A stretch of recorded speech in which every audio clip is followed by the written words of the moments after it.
नमस्कार, double check class में आपका स्वागत है। मैं हूं संकेत उपाध्याय और आज के इस एपिसोड में हमारे साथ स्पाई सर फिर से हैं। आपको याद होगा कि एजुकेशन से रिलेटेड जब भी कोई मुद्दा होता है उसमें हमने हमेशा क्लास के एपिसोड में स्पाई सर को भी लेकर के आए हैं। गेट वाले मुद्दे पर आपने इनकी पूरी बात सुनी थी और अब एक और मुद्दा सामने आ गया है, R3 यानी कि 3 लैंग्वेज फॉर्मूला, और जिस तरीके से उसको लागू करने की बात की गई है। एकदम से यकायक सर्कुलर आया और पेरेंट्स में, स्कूल्स में, सब जगह अफरा तफरी मच गई है। मिड सेशन एकदम से लागू किया जाएगा। कौन सी लैंग्वेज फॉरेन होगी, कौन सी इंडियन। अब इस चीज को आउटरेज करने से पहले कि भाई ये क्या हो गया क्या हो गया, उससे पहले रुक करके समझना जरूरी है कि हुआ क्या है। और क्लास के एपिसोड में आज यादव जी यही समझाने की कोशिश करेंगे कि क्या वो चीज है जिसको लेकर के मन में कुछ संशय, कुछ भाव उत्पन्न हो रहे हैं। तो यादव जी, आपका बहुत बहुत स्वागत। स्पाई सर सर बहुत बहुत धन्यवाद और दर्शकों को नमस्कार। आइए शुरू करते हैं और मैं चाहूंगा कि एक आप शुरुआती वक्तव्य दे दें और उसके बाद फिर स्पाई सर ने एक स्लाइड भी तैयार की है जिसके माध्यम से वो हम लोगों को, दर्शकों को बहुत अच्छे से और विस्तार से समझाएंगे कि हुआ क्या है और बिल्कुल क्रोनोलॉजिकल ऑर्डर में कि क्या चीज कैसे हुई। तो एक शुरुआती वक्तव्य आप दे दें, उसके बाद हम स्लाइड देखेंगे। सर मैं थोड़ा सा बिगनिंग से बताना चाहूंगा कि हम सभी को पता है कि नेशनल एजुकेशन पॉलिसी 2020 जब से रोल आउट हुई है, सीबीएसई ताबड़तोड़ फैसले ले रही है उसके साथ अलाइन करने के लिए। अब अगर मैं इसी ईयर की बात करूं तो अभी सिलेबस रेशनलाइजेशन का इशू मुद्दा बहुत तगड़ा बना, अभी वो खत्म नहीं हुआ था कि इसके बाद ओएसएम वाला इशू आया, ऑनलाइन स्क्रीन मार्किंग का, जिसमें इन्होंने ऑनलाइन मार्किंग में किया और इनका रिजल्ट जो है 3% से गिर गया, 85% पासिंग परसेंटेज हो गया टोटल सीबीएसई का। वो मुद्दा खत्म नहीं हुआ था कि इन्होंने अचानक से अब ये 3 लैंग्वेज फॉर्मूला ले आए। इसको मैं थोड़ा सा शुरुआत से बताना चाहूंगा सर। हुआ क्या, इन्होंने मार्च की बात है ये 2026 की, जब इन्होंने कहा कि 3 लैंग्वेज फॉर्मूला जो है हम एनसीएफ के फ्रेम आउट के थ्रू इसको अब सीबीएसई बोर्ड में अलाइन करने जा रहे हैं। काफी मुद्दा पड़ा, दक्षिण भारत में भी कुछ लोगों ने इसका अपोज किया था, उन्हें डर था कि कहीं ऐसा तो नहीं है हिंदी को इंपोज किया जाएगा, और भी कुछ इश्यूज आए थे, बट सब लोग एग्री थे कि कोई बात नहीं, जो तरीका इन्होंने बताया था इंप्लीमेंट करने का वो बहुत सही था, ट्रांजिशनल फेज बताया था, यहां तक किसी को कोई दिक्कत नहीं थी कि ठीक है R1, R2, R3। मैं थोड़ा सा सबको बता दूं, जो पेरेंट्स और स्टूडेंट्स डबल चेक पे अभी देख रहे हैं, आसान बनाने के लिए, इशू को आसानी से समझने के लिए मैं बता दूं पहले, ये R1, R2, R3 rule oblique language बोला जाता है आर को। R1, R2, R3 first language R1, second language R2 और थर्ड लैंग्वेज जो यहां पे आज इशू बना है वो है R3। अब इन्होंने कहा कि ऐसा है, जो फर्स्ट लैंग्वेज होगी वो नेटिव लैंग्वेज होनी चाहिए, होम लैंग्वेज होनी चाहिए, या आप कह सकते हो रीजनल लैंग्वेज होनी चाहिए। हर किसी को ये सिलेक्ट करना है, ठीक है। अब जो सेकेंड लैंग्वेज होगी फर्स्ट लैंग्वेज से डिफरेंट होनी चाहिए। ये कोई फॉरेन लैंग्वेज भी हो सकती है, ये कोई नेटिव लैंग्वेज भी हो सकती है, या रीजनल लैंग्वेज ये हो सकती है। लेकिन थर्ड लैंग्वेज अब मैंडेटरी कर दी गई है। इशू यहीं से क्रिएट होता है कि इन्होंने कहा कि 3 लैंग्वेज में से R1, R2, R3 में से 2 लैंग्वेज जो होंगी वो भारतीय लैंग्वेज होनी चाहिए, एक फॉरेन हो सकती है। और इंपॉर्टेंट बात है कि इंग्लिश को यहां फॉरेन लैंग्वेज ट्रीट किया जा रहा है। तो अब आप ऑब्वियस सी बात है, जिनके बच्चे अभी पढ़ रहे थे, जो 4th क्लास से कोई जर्मन पढ़ रहा है, कोई फ्रेंच पढ़ रहा है, कोई स्पेनिश पढ़ रहा है, तो वो लोग Hindi English plus German, Hindi English plus Spanish, Hindi English plus French, इस तरह से अभी पढ़ाई हो रही थी। थर्ड लैंग्वेज पे कोई रिस्ट्रिक्शन नहीं था। लेकिन सर 9 अप्रैल को एक सर्कुलर आया इनका सीबीएसई बोर्ड का, जिसमें इन्होंने कहा कि कुछ स्कूल्स ने ऑलरेडी R3 को इंप्लीमेंट कर दिया है, और जो लोग नहीं कर रहे हैं उनको 7 डेज का टाइम दिया जा रहा है। अब सर हुआ क्या, 9 अप्रैल को एक सर्कुलर सीबीएसई बोर्ड ने वेबसाइट पे अपलोड किया, जो यहां स्क्रीन पे दिखाई दे रहा है। Introduction of R3 in class 6 as per the CBSE scheme of studies 2026-27। अब इसमें दिया गया कि R3 को इंप्लीमेंट कर दिया गया, मतलब, और इसमें इंस्ट्रक्ट किया गया जितने भी प्रिंसिपल्स हैं, जितने भी एडमिनिस्ट्रेशन है, सबको इंस्ट्रक्ट किया गया कि with in 7 days R1 R2 and साथ के साथ R3 को इंप्लीमेंट कर दिया जाए विद इन 7 डेज। और यहां पे कोई किसी को दिक्कत नहीं थी। क्यों? क्योंकि 6 क्लास में जो बच्चा 2026 में एंटर करता है वो नेक्स्ट ईयर 7th में जाएगा, तो नेक्स्ट ईयर 6 और 7 दोनों के लिए पॉलिसी हो जाएगी। नेक्स्ट ईयर जो 8th में जाएगा उसके लिए ये तीनों 6 7 8 तीनों के लिए हो जाएगी।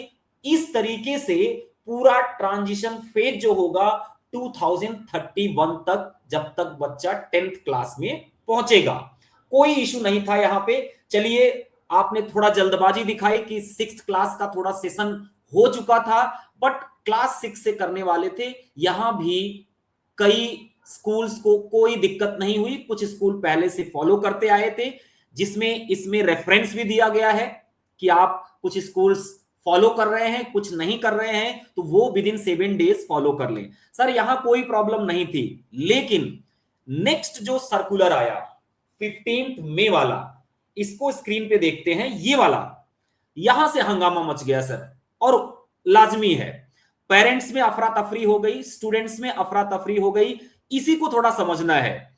ये 9th क्लास के लिए बोला गया कि 1 जुलाई से R3 को 9th क्लास में भी इंप्लीमेंट कर दिया जाए, जबकि पहले यह बात हुई थी कि हम लोग 2031 में 10th क्लास में इसको इंप्लीमेंट करेंगे, तब तक ये ट्रांजिशन फेज रहेगा। लेकिन इन्होंने, अब पता नहीं क्या, मैं भी डिकोड नहीं कर पा रहा हूं कि आखिर इसकी वजह क्या हो सकती है। डिबेट्स चल रही हैं, क्या वजह है कि इन्होंने अप्रैल में सेशन स्टार्ट हुआ, अप्रैल चला गया, मई भी लगभग बीत चुका है, जून में छुट्टियां पड़ेंगी, और ये कह रहे हैं कि पूरा अपडेट दीजिए R1 R2 R3, कौन से स्कूल में R1 R2 R3 क्या क्या स्टूडेंट्स अपडेट कर रहे हैं, आपके स्कूल में कौन कौन से टीचर्स होंगे, किस सब्जेक्ट, कौन सी लैंग्वेज के लिए टीचर आपके पास है, कौन से नहीं है। अब डिफिकल्टी यहीं से खड़ी हो गई कि आप 9th क्लास के लिए क्या फील्डिंग सेट कर रखे हो, कभी सिलेबस का रेशनलाइजेशन कर रहे हो, बच्चे परेशान हैं, अभी एसएसटी का पूरी तरह से आपने दिया नहीं कि पढ़ाना क्या है, बुक्स क्या है, कंटेंट आया नहीं, फिर दोबारा उनके लिए एक और परेशानी खड़ी कर दी। अब परेशानी को जरा समझते हैं। आप सर सोचिए, 4th क्लास से बच्चा हिंदी, इंग्लिश और एक ऑप्शनल लैंग्वेज, किसी ने फ्रेंच लिया है, किसी ने जर्मन लिया है, वो पढ़ता आया बच्चा, 8th पास हुआ, अब जब 9th में आया है, 1-2 महीने सेशन पूरा भी हो चुका है, अब आप कह रहे हो भैया आपको 2 लैंग्वेज, भारतीय लैंग्वेज चूज करनी है और एक फॉरेन लैंग्वेज। अब जरा सोचिए, अगर मैं दिल्ली एनसीआर में हूं तो इंग्लिश मेरा बच्चा क्या लेगा, इंग्लिश और हिंदी वो तो पढ़ता ही आया है, उसके पास ऑप्शन क्या बचा, संस्कृत का। अब यहां पे उसको फ्रेंच छोड़ना पड़ेगा, अगर जर्मन लिया है तो जर्मन छोड़ना पड़ेगा। अब इसके लिए उन्होंने जवाब तैयार किया है, नहीं नहीं आपको पढ़ना है तो पढ़ सकते हो, आप 4 लैंग्वेज पढ़ लो। अब क्या बच्चा 4 लैंग्वेज पढ़ेगा, Hindi, English, Sanskrit plus French and German, कोई सभी स्पेनिश। तो यहां पे सर असल मुद्दा यहीं पे आता है, ये मुद्दा यहीं पे खड़ा होता है कि आखिर आपको इतनी जल्दबाजी क्या थी। जब आपने एनईपी में भी कहा था और आपने जब मार्च में सर्कुलर दिया, उसमें बोला कि ट्रांजिशन फेज आसानी से इसको करते आएंगे। अच्छा, कुछ यहां पे सर इन्होंने क्या दिया है, रिलैक्सेशन दिया है। इन्होंने कहा 9th क्लास के बच्चों के लिए कि आपको पैनिक करने की जरूरत नहीं है, आपका कोई भी असेसमेंट बोर्ड में जब आप 10th क्लास में आओगे तो नहीं होगा, आपकी परफॉर्मेंस सर्टिफिकेट पे दे दी जाएगी, आपका कोई भी वो आपका बोर्ड एग्जाम नहीं लिया जाएगा। और कंटेंट के लिए बोला कि वही जो 6th क्लास के लिए कंटेंट है आप उसका यूज कर सकते हैं, अभी आपके पास है ही नहीं है, आप सर सोचिए, तकरीबन 400 लैंग्वेज भारत में, 400 रीजनल लैंग्वेज। और भारत के अगर मैं 8th schedule constitution of India के 8th शेड्यूल की बात करूं तो टोटल 22 लैंग्वेज लिस्टेड है। अभी सीबीएसई टारगेट करेगा तो उन्हीं लैंग्वेज को करेगा। भले आप कह लो कि कोई भी रीजनल लैंग्वेज ले सकते हो, कुछ भी ले सकते हो, लेकिन स्कूल्स के पास टीचर्स नहीं है। किसी भी स्कूल्स के पास अभी मैं कहूं मुझे अवधि चाहिए, उन 3 लैंग्वेज में से एक अवधि लैंग्वेज है, तो उसके अवधि का टीचर इनके पास नहीं होगा। और जरा सोचिए, जिन लोगों ने इतनी मेहनत की फ्रेंच लैंग्वेज पे, जर्मन पे, स्पेनिश पे, चंद मिनटों में आप उनकी जॉब खा गए। हर स्कूल में कितने बड़े बड़े सपने प्राइवेट स्कूल्स ने दिखाए थे कि बच्चा जाके किसी अब्रोड से ये करेगा वो करेगा। जहां पे जर्मनी है वहां फ्री एजुकेशन है, स्कॉलरशिप लेके बच्चे जाते हैं, वहां उसको कोई जर्मन लैंग्वेज की जरूरत है, कहीं फ्रेंच लैंग्वेज की जरूरत है, लेकिन पल भर में सपने को आपने चकनाचूर कर दिया। ठीक है, आपने बोला कॉग्निटिव डेवलपमेंट, उसका उसकी वजह है कल्चरल डाइवर्सिटी को आप दिखा रहे हो, यूनाइट कर रहे हो, आप चॉइसेस दे रहे हो कि आप अपने रीजनल लैंग्वेज में पढ़ सकते हो। तो लेकिन आखिर उसमें क्या दिक्कत थी ट्रांजिशन में? 6 क्लास से आप 2031 तक होने देते ट्रांजिशन। तो मेन मुद्दा सर यही है, यहीं पे आके ग्लिच फंसता है। 9th क्लास का बच्चा सबसे ज्यादा परेशान है। जी बिल्कुल, काफी विस्तार में आपने बताया। और अब इसी चीज को लेकर के कुछ सवाल हैं। ऐसे तो सवाल सैकड़ों हैं, लेकिन उनका एक संग्रह यहाँ पर तैयार किया है। तो आइए उनको एक एक करके देखते हैं और उनका जवाब मैं आपसे उम्मीद करूंगा कि आप स्पाइसर दें। तो ये वही सर्कुलर है मेरे ख्याल से, उसी का एक्सटेंशन। 15 मई वाला सर्कुलर है जो लेटेस्ट आया है, जिसके बाद ये सारा बखेड़ा खड़ा हुआ है। बढ़ता हूं, मैं आगे बढ़ता हूं और ये सवाल देखिए। सबसे पहला सवाल दर्शकों वो है ये, सबसे पहले आसान भाषा में बताइए R1, R2, R3 का मतलब क्या है। तो ये तो स्पाइसर ने पहले ही बता दिया अपने शुरुआती वक्तव्य में, आपने ये चीज बता दी कि ये भाषाएं हैं। R1 मतलब फर्स्ट लैंग्वेज, R2 मतलब सेकंड लैंग्वेज, R3 मतलब थर्ड लैंग्वेज। ये बात आप ऑलरेडी बता चुके हैं।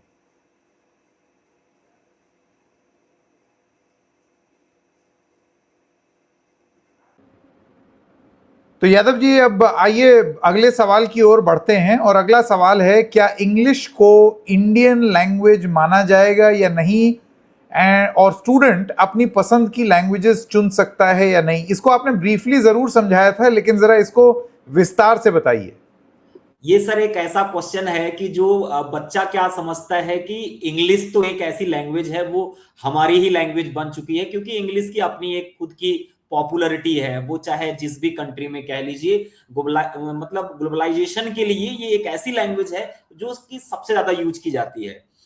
क्लियरली यहाँ पे इंग्लिश लैंग्वेज को फॉरेन लैंग्वेज यहाँ पे माना गया है। जो सर्कुलर इन्होंने दिया है उसमें भी क्लियरली लिखा हुआ है, एनईपी में भी क्लियरली लिखा हुआ है। अब जो आपने दूसरा क्वेश्चन पूछा वो बहुत इंपॉर्टेंट है कि क्या स्टूडेंट अपनी पसंद की लैंग्वेज चुन सकता है। सर यहां स्कूल भी अपने पसंद की लैंग्वेज चुन सकता है, स्टेट भी अपने पसंद की लैंग्वेज चुन सकता है, और स्टूडेंट भी अपने पसंद की लैंग्वेज चुन सकता है। लेकिन सबके साथ कंस्ट्रेंट है, स्टूडेंट्स के साथ सबसे बड़ा कंस्ट्रेंट है कि आपको 2 भारतीय लैंग्वेज चुनना है। एक हिंदी, जो सबसे पहले अगर कोई नॉर्थ इंडियन है तो वो हिंदी यूज करता आया है। अगर मैं यहां तमिलनाडु पहुंच जाऊं तो वो तमिल प्लस इंग्लिश यूज करता है। 2 लैंग्वेज पॉलिसी वहां चलती है, और यहां भी लगभग 2 लैंग्वेज पॉलिसी प्लस एडिशनल एक चल रही थी। लेकिन अब चॉइस तो आपको दी गई है 3 लैंग्वेज की, लेकिन 2 आपको भारतीय भाषा चुनना है। इंग्लिश हो गई और हिंदी हो गई। तीसरी आपको वो चुनना है कि जो इंडियन है, क्योंकि इंग्लिश आपने ऑलरेडी एक फॉरेन लैंग्वेज चूज कर ली। तो यहां पे सर सबसे बड़ा ग्लिच है कि अब आप फ्रेंच बच्चे को नहीं चूज करा सकते, अब बच्चे को जर्मन चूज नहीं करा सकते। तो आप जरा सोचिए, जो बच्चा 4th क्लास से अप टू 8th क्लास में कोई बच्चा है, कोई 7th में पहुंचा है, उनकी तो जो मेहनत थी सब कुछ 2 मिनट में डिमिनिश हो गई कि आपने कह दिया कि बस 3 लैंग्वेज चलेगी। अच्छा, इसके लिए सर इन्होंने ऑप्शन दिया है। आपने ये क्वेश्चन पूछा कि चुन सकता है कि नहीं, तो इन्होंने कहा आप एक लैंग्वेज और ले लीजिए। तो भैया फिर तो हम 4 सब्जेक्ट यही कर दें, लैंग्वेज का ही यही करते रहें। और इसको मैंने पहले भी मेंशन किया, तो चूज तो कर सकते हैं लेकिन कंस्ट्रेंट लगा हुआ है।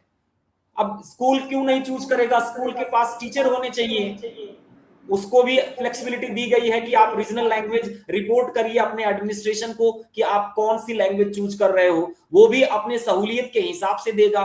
स्टेट को भी दिया गया है कि आप बताइए कि भाई कौन सी लैंग्वेज आपको कहां चूज करनी है। तो ये सारी चीजें हैं सर विथ कंस्ट्रेंट, जब जमीन पे जाया जाएगा तब वहां पे काफी कुछ डिफिकल्टी होनी है। अगर ये बिल्कुल। ट्रांजिशनल फेज में किया जाता तो बहुत आसानी से इन सब चीजों को हैंडल किया जा सकता था। ये जो एकदम से बम गिरा दिया उसकी वजह से दिक्कत आ रही है, ठीक है, समझ गया। आइए अब बिल्कुल। अगले अगले क्वेश्चन की ओर चलते हैं, और मैं जरा उसको स्क्रीन पर लाता हूं। ये दक्षिण भारत में इस पॉलिसी को लेकर इतना विरोध क्यों है? ये सर शुरुआत में क्या हुआ, जब मार्च में एनईपी जब रोल आउट हुई थी, इसके बाद जब मार्च में इन्होंने बताया कि 3 लैंग्वेज पॉलिसी हम लोग इंप्लीमेंट करने जा रहे थे, तब ये सारे कंस्ट्रेंट नहीं बताए गए थे, ये सारी चीजें उस टाइम नहीं बताई गई थी। तो उस टाइम जितने भी साउथ के स्टेट थे उनको ये डर था कि हिंदी हमारे ऊपर इंपोज की जाएगी। मतलब थर्ड लैंग्वेज का मतलब अब हम कौन सा चूज करेंगे, तमिल और इंग्लिश हमारे पास है, थर्ड कहीं हिंदी को कंपलसरी ना कर दिया जाए।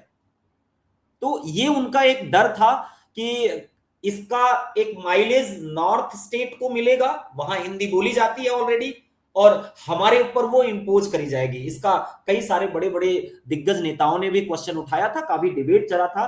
बट ये काफी हद तक जब इन्होंने ये बोल दिया कि ये 3 लैंग्वेज आप चूज कर सकते हो, बस इतना सा कंस्ट्रेंट है कि उसमें से 2 लैंग्वेज भारतीय लैंग्वेज होना चाहिए, तो काफी हद तक उनका ये जो भी डर था, संशय था, वो काफी हद तक दूर हो गया। कि अब जैसे तमिल और इंग्लिश किसी ने चूज किया तो तीसरी लैंग्वेज आप संस्कृत चूज कर लीजिए। कुल मिला के एक संस्कृत तो अब मतलब ऑप्शन बनता जा रहा है हर किसी के लिए, चाहे वो साउथ का स्टेट हो चाहे आपका नॉर्थ का स्टेट हो। और या तो अपनी कोई लोकल लैंग्वेज आपको पढ़नी है, अगर स्कूल में टीचर हैं तो वो आप ले सकते हैं, स्कूल अगर प्रोवाइड यही कर तो रहा है। सबसे बड़ा अगर है कि अगर स्कूल में टीचर हैं। अब सर जब इतने टीचर, इतना टाइम लगा है, जर्मन फ्रेंच स्पेनिश के टीचर तैयार हुए, उनको आपने 2 मिनट में बिठा दिया, और दूसरे टीचर्स तैयार करने के लिए टाइम तो सर लगेगा। आगे भी हम बात करेंगे इस पे, बट जो इन्होंने सॉल्यूशन बताए हैं वो जमीन पे एक्चुअल में पता चलेगा कि कैसे होगा। ठीक है, आइए अब अगले सवाल पर चलते हैं, उसको जरा स्क्रीन पर लेते हैं।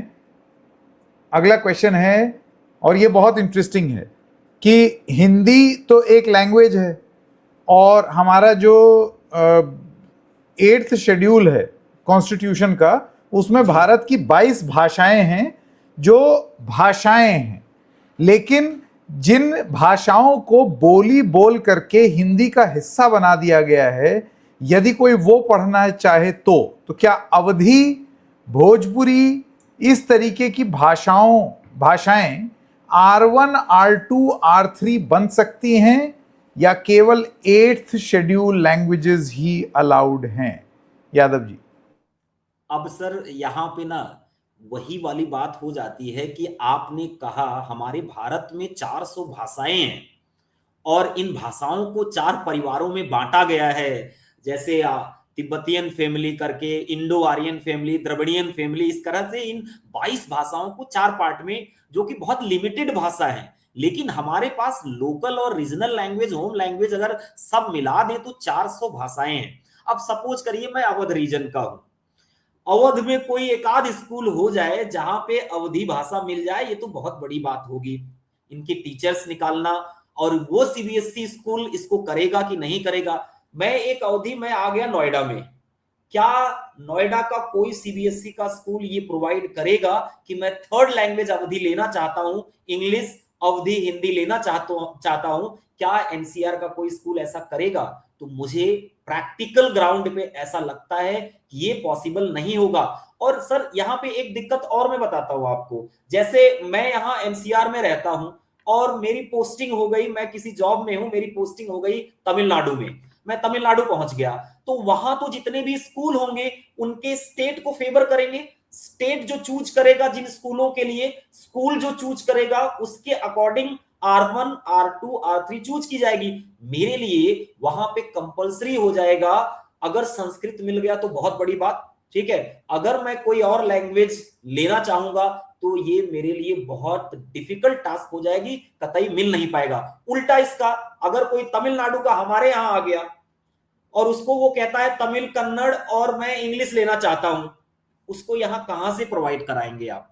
ये एक बहुत ये बड़ी तो बात आपने बोली, ये बहुत बड़ी बात बोली। देखिए, बोलियों जिनको बोली कहा जाता है, हालांकि भाई मैं तो अवधि को बोली नहीं मानता, और मैं बता दूं स्पाइसर भी नहीं मानते, क्योंकि हम लोगों की भाषा है और उसको भाषा जैसा सम्मान ही मिलना चाहिए। लेकिन चलिए, वो मसला अलहदा, वो अलग एक डिबेट हो गई। लेकिन 22 भाषाएं हैं जो कि 8th शेड्यूल में हैं, तो क्या स्पाइसर इसका मतलब यह है कि इस देश के हर स्कूल को, चाहे छात्र ऑप्ट करे या ना करे, 22 टीचर भर्ती करने पड़ेंगे इन 22 जबानों के, कि जस्ट इन केस कोई छात्र यस बोल दे कि हाँ भाई मुझे तो दिल्ली में बैठ करके तेलुगु सीखनी है, या मुझे दिल्ली में बैठ करके, हाँ। ये सब पेपर वर्क है जितना बताया जा रहा है, जब ग्राउंड पे आएंगे तो इन्होंने इतनी कंडीशन रख रखी है, मैंने पूरी तरह से पढ़ रखा है कि इसमें 3 लोग इन्वॉल्व हैं, स्टेट इन्वॉल्व है, आपका स्कूल इन्वॉल्व है, और स्टूडेंट के पास चॉइस तभी आएगी जब स्टेट और स्कूल दोनों लोग ऑप्शन देंगे। अगर स्कूल कहेगा कि हम इस पर्टिकुलर के लिए टीचर ही नहीं है मेरे पास, तो ये लैंग्वेज मैं कैसे प्रोवाइड कर सकता हूं? जैसे एट रैंडम बात करिए, अभी आपको जो तुरंत प्रोवाइड किया जाएगा इंग्लिश, हिंदी, संस्कृत, अगर मैं दिल्ली एनसीआर की बात करूं, अगर मैं साउथ स्टेट की बात करूं तो तमिल, इंग्लिश, और अब वहां के स्कूल संस्कृत डिसाइड करते हैं या कोई पर्टिकुलर कोई लैंग्वेज वो स्टेट डिसाइड करेगा। अब इस पे भी बड़ा डिबेट है कि वो इस 1 महीने में इनको ये रिपोर्ट देनी है कि कौन सी लैंग्वेज R1 R2 R3 आप 1 जुलाई से पहले आपको पोर्टल पे, सीबीएसई के ओएसिस पोर्टल पे सबमिट करना है। अच्छा, तो ये चॉइस स्टेट्स का है कि वो ये तय करें कि हमारे यहाँ कौन सी, ऐसा नहीं है कि 22 भाषाएं जुलाई से चालू हो जाएंगी, वो स्टेट भी उसमें इन्वॉल्व है, वो तय करेगा कि भाई यही भाषा पढ़ सकते हैं। बिल्कुल सर, फिजिबल ही नहीं है। हाँ, फिजिबल तो नहीं है, लेकिन फिर तो ये इस पूरा जो विचार था उस विचार के ही खिलाफ चला गया। विचार तो ये था ना कि पूरा देश एक हो जाए, हमारी सब भाषाएं जो हैं वो सब लोग पढ़ें। फिर प्रैक्टिकल रीजंस की वजह से स्पाइसर, फिर तो ये इंप्लीमेंट ही नहीं हो पाएगा। सर इनके हिसाब से, अगर मैंने एनईपी में पढ़ा है, ये रीजनल लैंग्वेज के संरक्षण की बात करते हैं। 400 लैंग्वेजेस का संरक्षण कैसे करोगे? हम तो कह रहे हैं अवधि भाषा है हमारी, तो हमें वही नहीं दिखाई दे रही है कि कैसे हमें, अगर किसी बच्चे को चाहिए होगा, और तमाम ऐसी भाषाएं हैं जो इन 22 से अलग हैं, तो मेन फोकस तो अभी इनके 22 लैंग्वेजेस पे होगा। नहीं, अभी मुझे ये बताइए, मैं जरा पीछे जा रहा हूं, ये इस वाली स्लाइड पर मैं जा रहा हूं, ये वाला जो सर्कुलर है, सर्कुलर नंबर 2, फुल फ्रेम कर देता हूं। इसमें जो लिखा हुआ है स्पाइसर, इसके हिसाब से 1 जुलाई से 9वीं कक्षा, 9वीं और 10वीं में जो ऑलरेडी सेशन चल रहे हैं, उसमें 1 जुलाई से आपको ये 3 लैंग्वेज फॉर्मूला लागू कर देना है, और उसमें आपको जुलाई तक ये ऑप्शन दे देना है कि अपनी 3 लैंग्वेज चुनिए।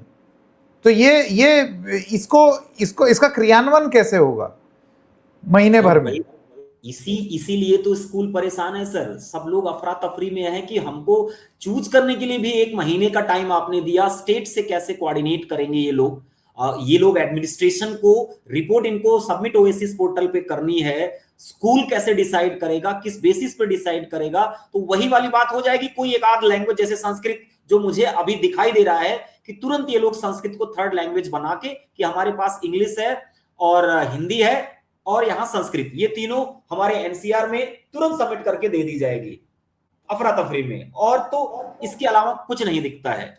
हाँ, तुरंत विकल्प जो है, जल्दी से इसकी पॉलिसी का क्रियान्वयन के लिए आप एकदम एक बेसिक चीज जो आसान है करना, जिसके टीचर्स आपके पास हैं, आप वो लागू कर देंगे, लेकिन फिर वो आपके विजन के खिलाफ चला गया। सीधी सी बात है, जो आप करना चाहते थे वो तो नहीं हो रहा है।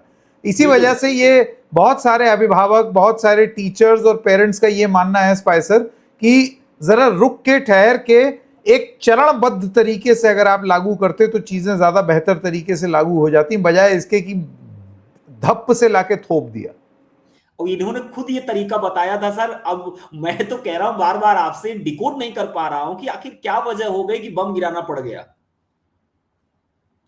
अच्छा चलिए अब आगे बढ़ते हैं, अगला सवाल ले लेते हैं। ये क्या देश में इतनी भाषाओं के शिक्षक उपलब्ध हैं? और सिर्फ शिक्षक उपलब्ध होना ही उपलब्धि नहीं है, अच्छे शिक्षक उपलब्ध हैं या नहीं?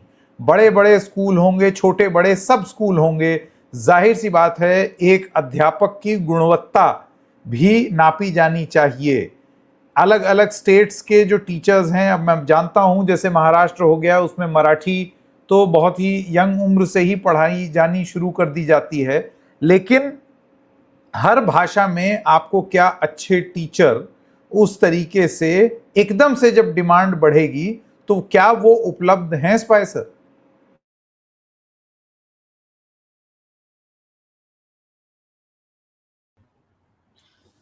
बिल्कुल सर, देखिए ये बहुत बड़ा चैलेंज है कि इतनी सारी लैंग्वेजेस जब आप ऑप्शन में दोगे R1 R2 R3 में, और जिसमें दो भाषाएं भारतीय होंगी, तो इंग्लिश के और संस्कृत के तो आसानी से मिल जाएंगे।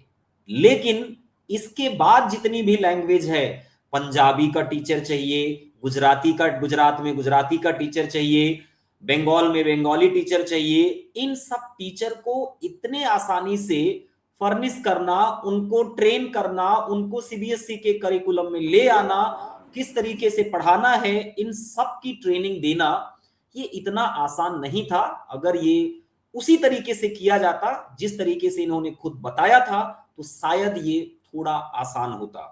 लेकिन फिलहाल के लिए काफी चैलेंजिंग होने वाला है। अब आप मेरे से पूछ रहे हो कि क्या इतने शिक्षक उपलब्ध हैं? पहली बात तो उपलब्ध ही नहीं है। दूसरी बात आपने बोली थी कि अच्छे शिक्षक, उसको तो हम एक्सपेक्ट कर ही नहीं सकते। एक्सपर्टाइज कहां से आएगी? जब तक पढ़ाएगा नहीं आदमी, उसको एक्सपर्टाइज कहां से आएगी? अभी तो बिल्कुल नई नई बात है ये। अच्छा सर, इन्होंने कई सारे सुझाव दिए हैं।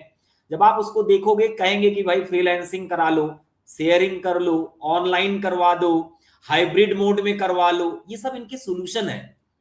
हाइब्रिड मोड में ही बच्चे को पढ़ना होता तो फिर स्कूल क्यों जा रहा है वो? आप ऑनलाइन करवाओगे तो फिर बच्चा क्यों जा रहा है वहां पे? आपके स्कूल में हम बच्चा क्यों भेज रहे हैं? क्यों ना हम फिर यहीं पे ऑनलाइन पढ़वा लें, आपके यहां बस बोर्ड एग्जाम देने आ जाएंगे। तो ये बहुत बड़ा चैलेंज है, इतना आसान नहीं है।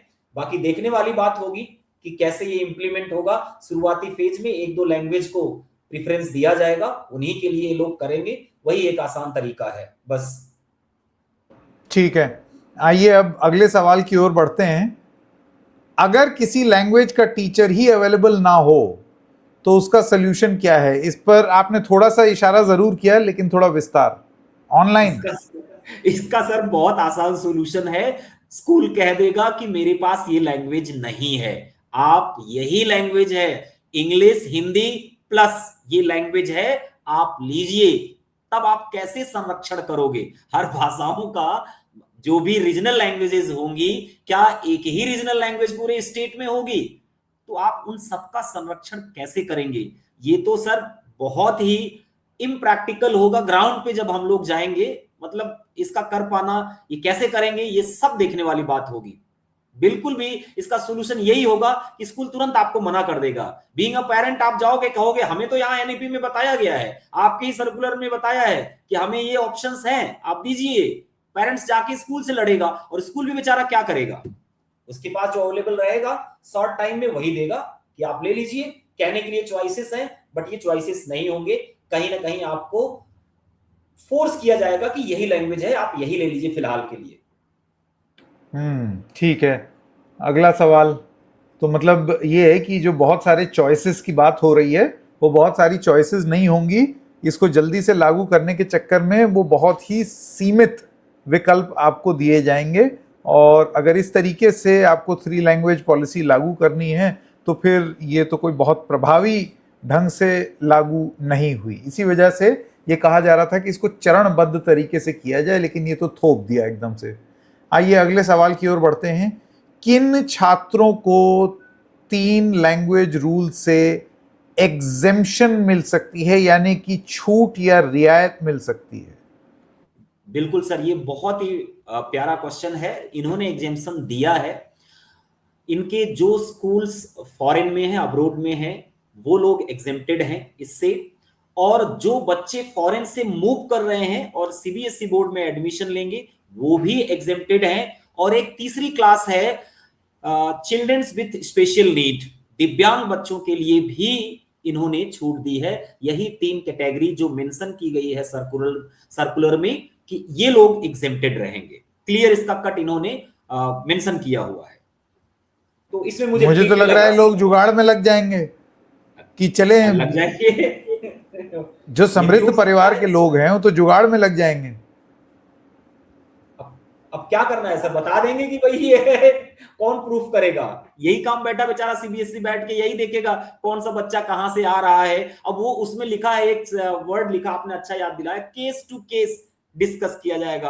अभी प्रिंसिपल बैठ के केस टू केस डिस्कस करेगी कि कौन सा क्या है, कैसे है, कौन कहां से मूव किया है, वो वहां पे फॉरेन में रहता भी था कि नहीं रहता था। अब ये सब का कैसे करेंगे प्रैक्टिकल बात वाले? गजब कंफ्यूजन स्कूल लेवल पर, मुझे ऐसे लग रहा है ऐसा गजब कंफ्यूजन होने वाला है। आपने एक झटके में इतने सारे लोगों के ऊपर कंफ्यूजन थोप दिया है। अच्छा, जब ये सवाल उठेंगे तो एक आजकल बड़ा फैशनेबल है सरकार का ये कह देना कि भ्रम फैलाया जा रहा है, भ्रम। अरे तो आपने, जाहिर सी बात है, आप कोई नई चीज लाएंगे और एकदम से इंप्लीमेंट कर देंगे तो उससे रिलेटेड सवाल नहीं पूछेगा इंसान। और अगर सवाल पूछ रहा है और सवाल का आप संतोषजनक जवाब नहीं दे पा रहे हैं, स्कूल्स के पास जवाब नहीं है, तो ये भ्रम कैसे हो गया? ये किस तरीके की पॉलिसी इंप्लीमेंट की? आइए अब अगला सवाल लेते हैं। हाँ सॉरी, आप कुछ कह रहे थे। चीजें लोग इतना एट रैंडम करते हैं बिना डिस्कस करे हुए, वहीं पे मतलब ये होता है कि आखिर इसकी जरूरत क्या थी? बिना डिस्कशन, बिना डिबेट, बिना किसी से राय मशवरा, आपने यकायक 9th क्लास के लिए ये बम गिरा दिया। तो आप कहो भ्रम फैला रहे हो, भ्रम आप फैला रहे हो, भ्रम की के लिए स्कोप आप दे रहे हो कि आखिर आप या तो आप इसको डिकोड करके बताइए भाई ये वजह थी, करिए ना पब्लिक डोमेन में डिस्कस, आप करिए ना प्रेस कॉन्फ्रेंस आके बताइए। सीबीएसई क्यों नहीं आके क्लियर करता कि आखिर क्या वजह थी, ये हमारी मजबूरियां थी, ये नहीं करते हम तो यहां टेक्निकली हम फंस रहे थे, अब बताते। अब उनके लिए तो बेचारों के लिए फील्डिंग सेट कर रखी है आपने। अभी आपको एसएसटी की कंप्लीट बुक तक नहीं दिया आपने, सिलेबस का रेशनलाइजेशन किया हुआ है, पढ़ना क्या है, पढ़ाना क्या है पता ही नहीं है, और ये भी बम फोड़ दिया बेचारों के ऊपर। मैं तो सिर्फ देखिए स्कूल और इन सबसे ज्यादा मुझे तो बच्चों की चिंता है। कुछ बच्चे तो ये होंगे कि कंफ्यूजन में बच्चों को बड़ा मजा आता है कि देखो अभी तो किताब ही नहीं आई, बहुत बढ़िया। लेकिन क्या है कि टेंशन की भी ये एक बात है। अभी आप कह रहे हैं कि इसकी मार्किंग बोर्ड्स में नहीं जुड़ेगी, लेकिन अभी कुछ महीने बाद आप कुछ और नियम बना दें, उसकी क्या गारंटी? आइए अब मैं अगला सवाल ले रहा हूं स्पाइसर, आगे बढ़ते हैं। क्या ये पॉलिसी भारत की लिंग्विस्टिक डाइवर्सिटी को मजबूत करेगी? सबसे महत्वपूर्ण सवाल वो इसलिए क्योंकि जब ये 3 लैंग्वेज फॉर्मूला लाने की बात हो रही थी तो उसके पीछे के मकसद को यही बताया गया था कि हमारी जो लिंग्विस्टिक डाइवर्सिटी है उसको आगे बढ़ाएगी। तमिलनाडु का बच्चा हिंदी जानेगा, हिंदी बोलने वाला बच्चा वो साउथ इंडिया की लैंग्वेजेस से करीब आएगा और देश एक होगा। नियत बड़ी अच्छी है, सोच बड़ी अच्छी है, लेकिन उसका क्रियान्वयन क्या अति सकरा है। सर, इनके जो मैं डॉक्यूमेंट की बात करूं, एनईपी को मैंने बहुत डीपली पढ़ा समझा। मैं इस पे कोई कमेंट नहीं करूंगा, लेकिन मैं आपको ये जरूर बता देता हूं कि इनका क्या मानना है। ये कह रहे हैं कि मतलब ये कह रहे हैं कि हम रीजनल लैंग्वेज का संरक्षण करेंगे, मदर टंग जो लर्निंग को बढ़ावा देंगे। मैं यहां से एक बात तो एग्री करता हूं सर, जैसे मैं अवधि में मैं 15 की टेबल आपको कहूं तो मैं 2 मिनट में बता दूंगा। सोचने का जो तरीका होता है, कॉग्निटिव डेवलपमेंट जो होता है, वो बिल्कुल अच्छा है। सही बात कह रहे हो आप, यहाँ पे करके बताइए, ऐसे थोड़ी अगर आप मैं मैथ्स अवधि के भी सुना दूं, स्पाई मैथोल्यूशन, मैथ्स अगर एक भाषा होती तो आज स्पाई सर जो हैं वो हर स्कूल की पहली पसंद होते। मैथ्स के गजब के टीचर हैं स्पाई सर। जरा अवधि में मुझे जरा पहाड़ा सुनाइए। जी सर। अब मैं कह रहा हूं अगर मैं 15 का टेबल 15 1 जा 15 15 2 जा 30 तो मुझे थोड़ी डिफिकल्टी होती है, लेकिन जब मैं बच्चे को पढ़ाता हूं सर तो 15 की टेबल दूना 30 तिया 45 चौका 60 25 75 56 90 सत्ते 5 नविया 35 धामा 50, 2 मिनट में मैं पढ़ा देता हूं और मैं अपने माइंड को वो पढ़ लेता है। तो मैं इनकी बात से सर यहाँ एग्री हूं, लेकिन मेरा यहाँ पे तरीका यही है, मतलब सोचना यही है कि जब तक आप इसको सही तरीके से इंप्लीमेंट नहीं करोगे, मैं अवधि, मेरे घर में अवधि बोली जाती है तो मुझे भी वो चॉइस नहीं दोगे तो मेरी अवधि का संरक्षण कैसे होगा? और कहीं गुजरात में कोई रीजन में कोई रहता है, कोई आदिवासी है, कोई कुछ है, उसकी लैंग्वेज में जब तक स्कूल्स प्रोवाइड नहीं करेंगे, ये तो आप शहर की बात कर रहे हो सर, एनसीआर की बात कर रहे हो, मेट्रो सिटी की बात कर रहे हो, जरा आप जब रूरल एरिया में जाओगे ना, ये इंप्लीमेंट कर पाना इतना आसान नहीं है। यहां तो टीचर एनसीआर में बड़े बड़े स्कूल्स हैं, शायद एक दो लैंग्वेज के लिए अवेलेबल भी करा दें, जो नेसेसरी लैंग्वेज एक दो है उनके लिए अवेलेबल भी करा अब दें। इसमें सरकार पलट के ये कह सकती है ना कि धीरे धीरे ऐसे ही तो इकोसिस्टम बनेगा, ऐसे ही तो आगे चल के एक ऐसी व्यवस्था बनेगी। सोचिए कितने सारे टीचर्स को रोजगार मिलेगा। अब आप जो है इतनी फर्राटेदार 15 का पहाड़ा पढ़ गए, तो अब आप सोचिए आपको अगर अपनी जबान में मैथ्स पढ़ाने का मौका मिले तो ये मैं तो आप कह कितना रहा हूं अच्छा दे दीजिए ना महसूस सर, करेंगे। मैं तो कह रहा हूं इंप्लीमेंट कर दीजिए। इनके इंप्लीमेंटेशन के तरीके पे पूर्णतः निर्भर है ये पॉलिसी। ये 3 लैंग्वेज का जो फॉर्मूला है, ये अगर इंप्लीमेंट सही तरीके से करते हैं, जो कि प्रैक्टिकली अभी बहुत चैलेंजिंग दिख रहा है, अगर करते हैं तो डेफिनेटली रीजनल लैंग्वेजेस का संरक्षण होगा और बच्चों का कॉग्निटिव डेवलपमेंट होगा, इसमें दो राय नहीं है। लेकिन कहीं ऐसा ना हो कि कुछ एक लैंग्वेज जो स्कूल्स डिसाइड कर लें, जो स्टेट्स डिसाइड कर लें, बस उन्हीं का संरक्षण हो। प्रेफरेंस अब स्कूल्स के ऊपर डिपेंड करेगा, भैया ये मेरे पास अवेलेबल है, उन्हीं का क्या, तो फिर क्या आपका पूरी तरह से गोल पूरा होगा? ये सोचने वाली बात होगी, देखने वाली बात होगी। जमीन पे जब ये लोग करेंगे उस समय आप सभी को दिखेगा, शायद आप लोग उस टाइम मेरी बात से एग्री कर पाओ। लेकिन सर यहां मैं दो एक बातें बच्चों से कहना चाहूंगा। एक तो छोटे छोटे बच्चे हैं जो 6th क्लास में आए, आज मेरी बच्ची भी बहुत दुखी थी सर, मैं आपको एक्चुअल में बता रहा हूं। अब एक बेटी क्या है, बोली?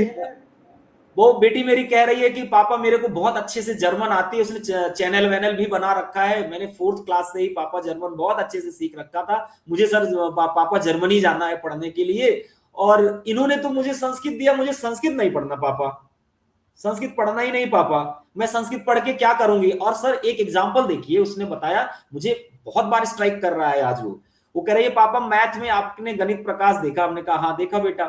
बोला पापा आप पढ़ाते हो, ठीक है, हम 1 मिलियन बोल रहे हैं तो हमें तो 1 मिलियन बोलने में अच्छा लगेगा, अब आप उसमें को संस्कृत में कोटि बोल रहे हो, कहीं योजन बोल रहे हो, कहीं कुछ बोल रहे हो, तो जो बोलता आया है उसके लिए तो अच्छा है पापा, लेकिन मेरे लिए तो जर्मन ठीक थी ना, मुझे संस्कृत पढ़ के क्या मिलेगा? मैं थोड़ा इमोशनल, या जो लोग कहते हैं कि भारतीय होने के नाते संस्कृत पढ़ना चाहिए, हिंदी पढ़ना चाहिए, मैं बिल्कुल एग्री करता हूं, क्योंकि मेरे बड़े क्लोज है संस्कृत और हिंदी। लेकिन मैं अपने बेटी का भी पर्सपेक्टिव समझूंगा कि वो पैदा ही हुई जिस एनवायरनमेंट में हम ट्राई किए कि उसको इंग्लिश स्कूल में डालें, हम क्यों ना फिर हिंदी बोर्ड वाले स्कूल में डाले होते, वहां इंग्लिश बोली गई, उस स्कूल ने उसको जर्मन के लिए कंपेल किया कि आप जर्मन लीजिए, फ्रेंच लीजिए, स्पेनिश लीजिए, उसने जर्मन भी लिया, मेहनत किया, जब वो बेचारी 6th क्लास में पहुंची तो आपने एकाएक कह दिया कि अब तो आप संस्कृत पढ़ना शुरू कर दो, सह तौते तम तौतान तेन ताभ्यम तई। और कह रहे पापा है क्या ये, तो मुझे तो कुछ नहीं समझ में आ रहा।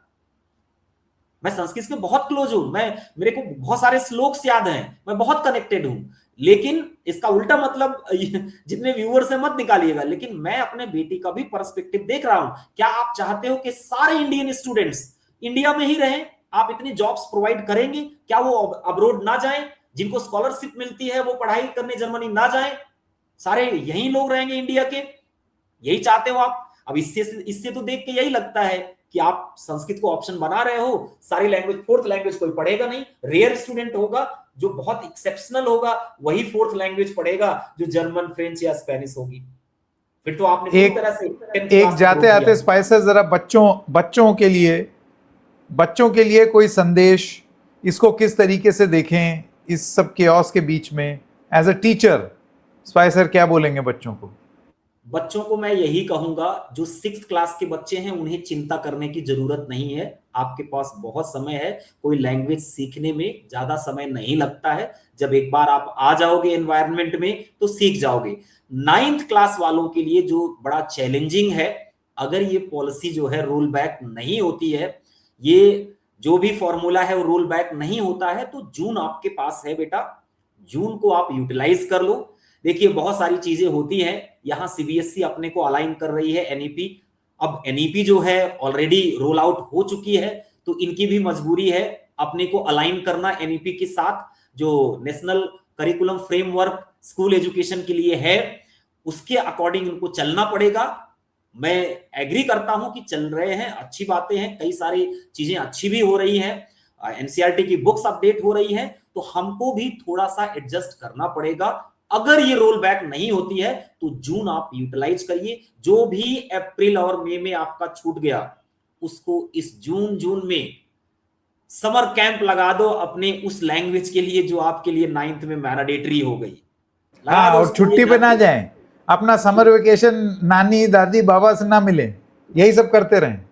अब सर थोड़ा समर्पित तो करना पड़ेगा, नहीं तो ये लोग तो मैं देखता हूं कि मानने वाले नहीं आसानी से, जबकि इनको एटलीस्ट 9th क्लास के लिए रोल बैक होना चाहिए। ये मेरा रिक्वेस्ट है। जो भी अथॉरिटीज हैं, पता नहीं उनकी क्या मजबूरी थी, क्या टेक्निकल ग्लिच थी जो ये बम फोड़ा है उन्होंने, इसको समेट सकते हैं, अभी भी समय है, रोल बैक कर लीजिए एटलीस्ट 9th क्लास के लिए। चलने दीजिए 6 वालों को, जब वो 10th क्लास में पहुंचेंगे पूरी तरह से ये पॉलिसी, ये फॉर्मूला रोल आउट हो जाएगा आसानी से। तब तक टीचर भी स्कूल्स को मिल जाएंगे, सारी समस्या का हल हो जाएगा।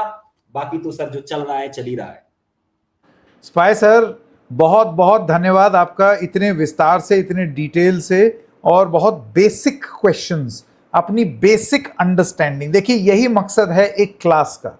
एक क्लास का मकसद ये है कि इससे पहले कि आप कोई मत बनाएं, आप पहले ये जानें कि आप किस चीज पर मत बना रहे हैं। तो स्पाई सर ने आपको बहुत क्लियरली बताया है कि ये पॉलिसी क्या आई और ये आपको कैसे अफेक्ट करती है, और इससे जुड़े हुए तमाम सवाल जिनके जवाब अभी नहीं है या तकलीफ जो आ सकती हैं, उसका उल्लेख स्पाई सर ने किया है। स्पाई सर, आपका बहुत बहुत धन्यवाद क्लास के इस एपिसोड में जुड़ने के लिए। Thank you so much. Thank you so much opportunity यहाँ देने के लिए, अपनी बात कहने के लिए, हमें अपनी बात रखने के लिए। Thank you so much. Thank you.